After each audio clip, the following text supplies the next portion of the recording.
everyone, how's it going? Welcome back. Today we're talking about 3 tips for authentic connections.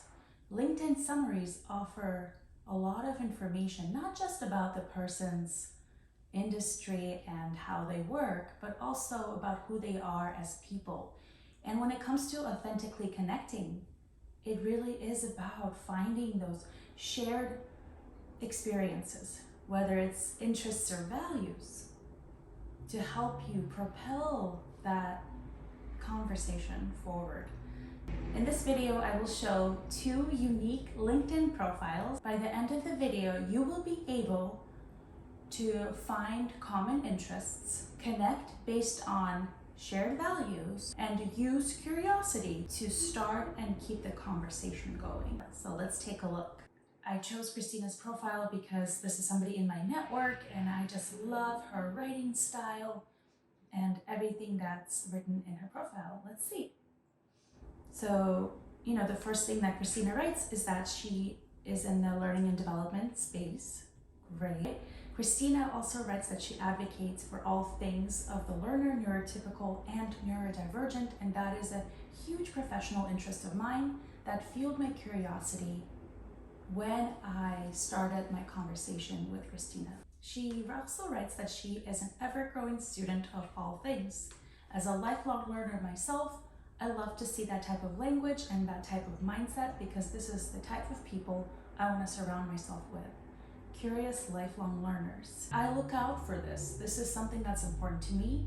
And when you look at LinkedIn profiles, this is something, every profile is going to be different. It's going to be written differently. But as you're reading this, see, hey, that's my interest too. I'm interested in that too. I share that same interest. Fabulous. Another interest that Christina and I share is that she has a small business. And as an entrepreneur myself, I'm always interested in meeting fellow entrepreneurs. Christina also writes that she plays the piano, and I love this so much because music is another one of my hobbies, and that's another way that I love to connect with people based on musical interests. So there you have it. Christina's profile showed us wonderful ways to talk about interests and infuse that into her professional profile. And how I use that is I use these interests as conversation topics to fuel my curiosity about the person I'm connecting with. So our next profile is full of values, and I love Sarah's profile. Sarah and I met again through our network. A friend of mine said, you have to meet Sarah.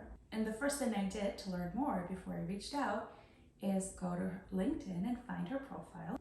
She talks about how the value of community is really important to her and how she uses that value in her professional setting. And that's something I love and care about. Also, she talks about using the value of community to make spaces and workplaces more inclusive and open. Again, that's another value of mine. And what really sealed the deal for me before I reached out was her curiosity about people. And that is something that I also am curious about. Sarah's profile shows us that she uses these values in her work setting and how she connects with people. So when I reached out to Sarah, I was curious. Hey, your profile says that you love people's stories, and tell me more about that. What stories have you learned? Let's learn and be curious together. You have the information you need to go out there, find shared interests, connect based on values, and use your curiosity to fuel your conversations so that you can go out there, be confident and authentic, and enjoy yourself while you're at it. Thanks so much for tuning in, and I hope to talk to you soon.